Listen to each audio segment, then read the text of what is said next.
अगर chief justice अपने दो सीनियर्स की बात सुन लेते तो क्या होता? जस्टिस मंसूर शाह और जस्टिस मुनीब इतनी जल्दी में क्यों थे? क्या इदारों में लड़ाई हो सकती थी? अंसार अब्बासी का हंगामा खेज कॉलम।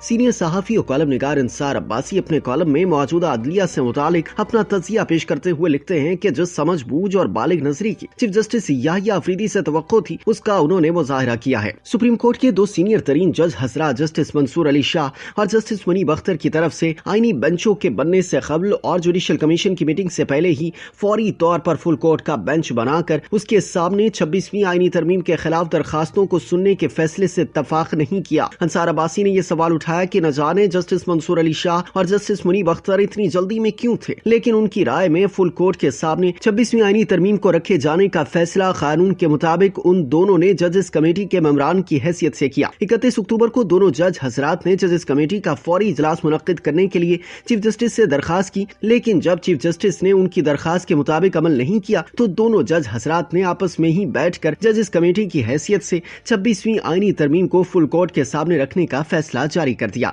इस फैसले पर चीफ जस्टिस याहिया अफरीदी ने अमल नहीं किया, जिस पर दोनों जज हजरात ने एक खत के जरिए अफसोस या नाराजगी का इजहार किया और अपने अमल को कानूनी करार दिया। कॉलम निगार ने इस पर अपना तजिया पेश करते हुए मजीद लिखा कि 26वीं आईनी तरमीम कितनी ही बुरी या मुतनाज़ क्यों ना हो, लेकिन जस्टिस मंसूर और जस्टिस मुनीब जो करना चाह रहे थे वो दरअसल आइन की रूह से दुरुस्त न था, और मुमकिन है इसी बुनियाद पर चीफ जस्टिस ने जज हजरात की दरखास्त या फैसले को सुना अनसुना कर दिया हो। आइन के मुताबिक आईनी केस अब सुप्रीम कोर्ट का आईनी बेंच ही सुन सकता है, लेकिन जो जस्टिस मंसूर और जस्टिस मुनीब करना चाह रहे थे वो मेरी दानिस्त में न सिर्फ गैर आईनी था बल्कि एक ऐसा अमल था जिस पर अगर अमल दरामद किया जाता तो उससे सुप्रीम कोर्ट की तरफ से कोई ऐसा फैसला आ सकता था जिसे मिस एडवेंचर करार दिया जा सकता था, जिसके मुमकिन नताइज से न सिर्फ इदारों के दरमियान एक बहुत बड़ी लड़ाई शुरू हो सकती थी बल्कि एक आईनी बहरान के साथ साथ मुल्क एक शदीद सियासी और माशी अदम इस्तेहकाम का भी शिकार हो सकता था। अंसार अब्बासी के बकौल बहुत से लोग चीफ जस्टिस याहिया अफरीदी से तवक्को रखे हुए हैं कि वो हुकूमत, पार्लियामेंट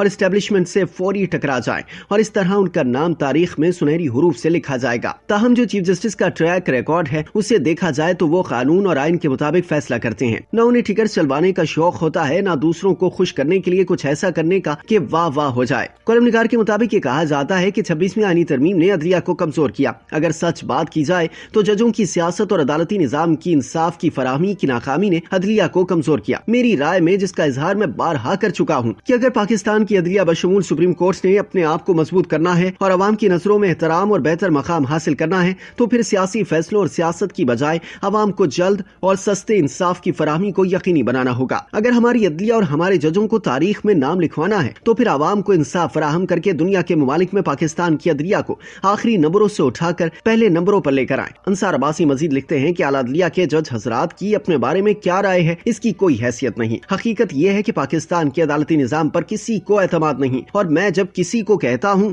तो इसका मतलब आवाम होते हैं जो अदालतों में अपने मुकदमात के फैसलों का साल हा साल बल्कि दिहाइयों तक इंतजार करते हैं, अपना सब कुछ बेचकर इंसाफ लेने की आस में जिंदगियां गुजार देते हैं, लेकिन इंसाफ फिर भी नहीं मिलता। मेरी चीफ जस्टिस याहिया अफरीदी से दरखास्त है कि वो पाकिस्तान के अदालती निजाम की सर्जरी करें और इसे इस काबिल बनाएं कि लोग अदालतों में जाने से डरने की बजाय उन पर एतमाद करना शुरू कर दें। दोस्तों, आप कॉलम निगार की बात से किस हद तक इत्तफाक करते हैं? कमेंट सेक्शन में अपनी कीमती राय से जरूर आगाह कीजिएगा।